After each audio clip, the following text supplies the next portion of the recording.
Yeah. Look, I'm busy. I can't do it. I've told you. I appreciate you calling me, but I just can't. Oh, hold on. Oh, hey, Rod Zamron here. Lin-Manuel Miranda, guy's been blowing up my phone. He wants me to write some kind of a musical with him. I don't know why. He won't leave me alone. He calls me all the time. Anyway, so what we're doing here is going over the service learning reflection, which I think was really the best part of this class.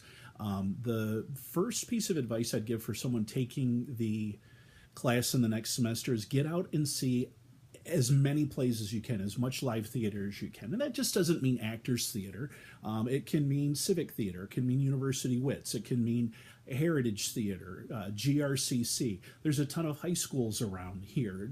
Grand Valley did an amazing Puccini opera sung in English at Wealthy Theater. It's all over. Get out and see it. See as much as you can. It's cheaper than a movie. It's more fun. It's more organic. The second piece of advice I'd give to any student taking this class in the future, don't buy the textbook.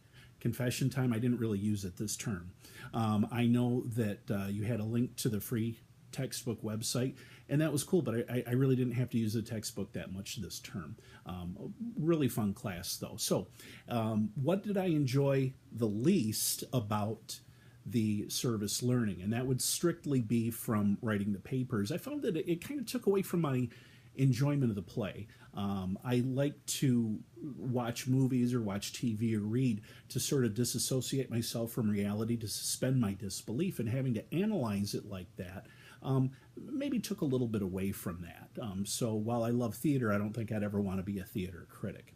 What I liked the most about it was the hands-on work I did as prop master and stage crew for Anatomy of Grey. The level of detail that goes into just props, even in such a simple show, was amazing. I felt like I was right on top of it with the actors, though. For example, opening scene of Act 1, there's two shawls setting on a bench. And the actress, C.J. Wood, I don't know if you know her or not, but she's phenomenally talented, wanted the larger shawl on the left side and then the smaller shawl next to it, and she wanted them laid on there in a certain way so she could easily pick them up. Makes sense, but it's not something I would have thought of ahead of time. As the curtain, well, not a curtain, it was in the black box, but as Act 2 opens, Dr. Gray's sport coat is sitting on a bench. Now, another character in that scene has to grab the flask out of Dr. Gray's jacket and give it to him. So, a couple things. I have to know exactly which pocket that actress, the character was June Muldoon, wants that flask in. She needs to know where to reach. She can't be fumbling through the jacket. So I had to know that. I had to make sure each night that I set the jacket down exactly right so she could easily get it. And finally, after the last dress rehearsal, the actor who played Dr. Gray, Alex Cook, said he asked me to leave the flask unscrewed except for maybe a half turn, because it created a little bit of a pause with him having to sit there and unscrew the flask. It broke the mood a little bit because of that. So that was something we did, and it was fine. So that, just learning little things like that was very helpful. Having to make sure that I tested the little battery tea lights each night for the lantern. That's the kind of thing that, even in my extremely limited experience as an actor, is something that I had never really thought about before. So I enjoyed the class. I really loved your offer about helping out with lighting design in the future, and I hope you meant that, and I hope you keep it in mind. I'm going to be pretty low on the radar for the next year or so because I'm chasing my another bucket list item.